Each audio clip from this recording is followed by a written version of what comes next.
Hello everyone, I'm here at MJ BizCon with Robert, CEO of C21. And Robert, I know that there's been some turbulence in the Justice Department with the kicking out of Jeff Sessions. Well, kicking out is a nice way to put it. Well, let's just say that it stimulated the French wine industry because a lot of champagne corks were popped in the industry. Clearly, the regulatory headwinds have abated, and in fact, I think they're becoming now a tailwind. So there's a lot of excitement in the industry. It's a great time to be in the industry. And just look around MJ Biz. It gets bigger every year. I swear it's 30% bigger this year. It's amazing. So there's an optimistic future in the Justice Department for cannabis. Look, the regulatory impediments are gonna lessen. They're lessening by the month, by the day. Clearly, people want medical cannabis, they want recreational cannabis, and the government wants tax revenue. We're not really worried about that part of the business. Yeah, I can tell. Plenty of people want cannabis. Just look around. Yeah, I know. You got major companies here. You got Siemens. You've got, banks are coming into the industry, consultants, accounting firms. So everybody's excited about cannabis, and really, we've been in it early. I've been at this for 4 years. We're building brands. We're building exciting consumer products, exciting medical products. It's an amazing time to be in the cannabis industry. So we're doing a $45 million raise. As I said, we're growing. So, we've tripled our processing capacity in Oregon from 90,000 to 300,000 grams a month. We're expanding here in Nevada, where we're opening our second dispensary in Fernley. So, Elon Musk is going to have to buy his vape pen from us in Fernley. So yeah, we need more capital. We need great shareholders to support the growth in our business. We're raising $45 million through a convertible debenture.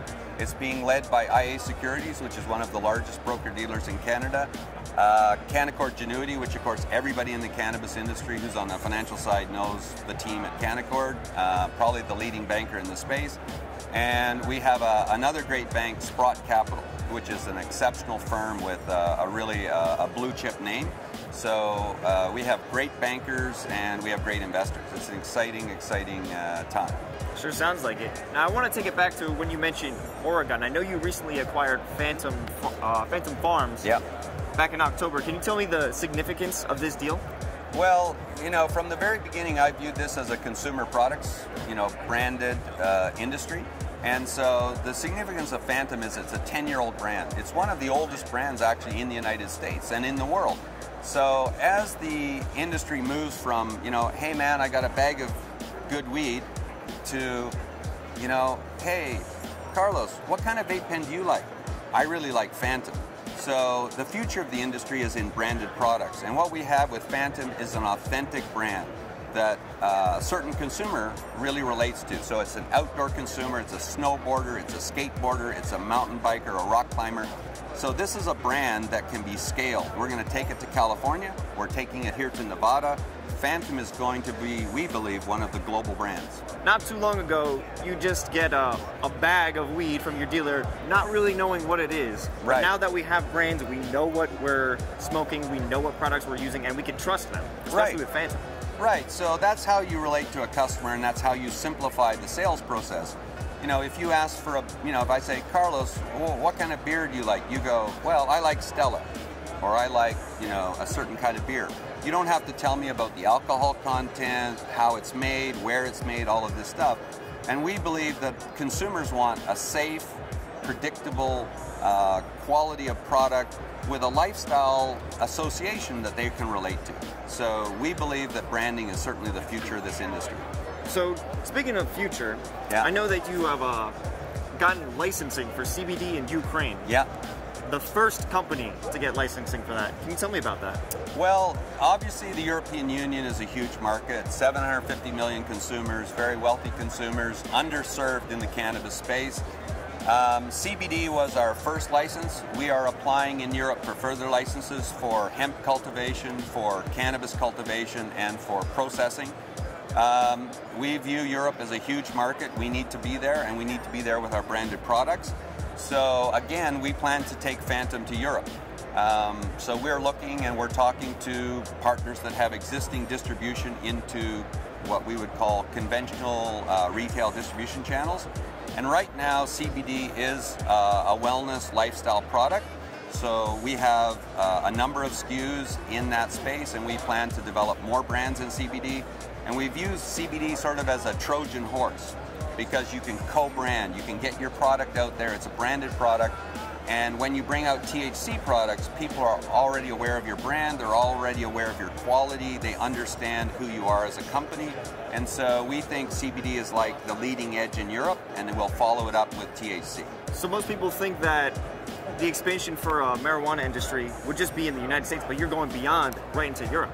Well, I think when the next phase of consolidation happens, you're going to have global companies entering the space. So when deregulation happens, and it's not a question of if, it's a question only of when, you know, you're going to have very large companies with extremely large portfolios of branded consumer products, and they view the world not as the United States. I mean, the United States is a huge and important and vibrant market, and we love being here in the United States. But, you know, Asia's deregulated. I mean, 5 years ago, they were hanging people in Thailand for growing marijuana. Now they're trying to turn Bangkok into a center of medical excellence for cannabis. So the transition globally is unbelievable, and it's happening at lightning speed. So as a company, you'd be foolish not to have a global outlook. That brings me to the idea of, is it too late to invest? Has the ship sailed? Because there are plenty of markets that can be open, but some people think it's too late, that a lot of companies have just nabbed up the retail space.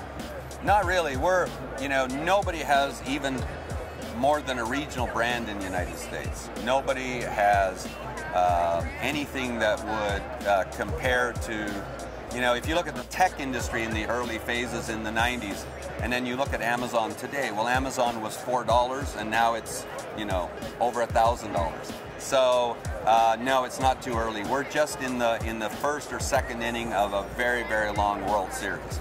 And so investors who pick the right companies, who pick companies with, you know, who touch the consumer, who have branded products, who have not overpaid for their assets. You know, we have in C21 the tightest cap table in the industry. So we believe we represent the best value in the industry today. We're vertical, we know how to cultivate, we have 250 years of cannabis cultivation experience on our cultivation team. We have the finest processing team, we believe, in North America. We have brands, we touch over 100,000 consumers a month. We're a great company, we believe we represent great value. Thank you for stopping by. Okay, thanks, Carlos. It was great talking to you, Robert. Yeah, MJ Biz. MJ Biz.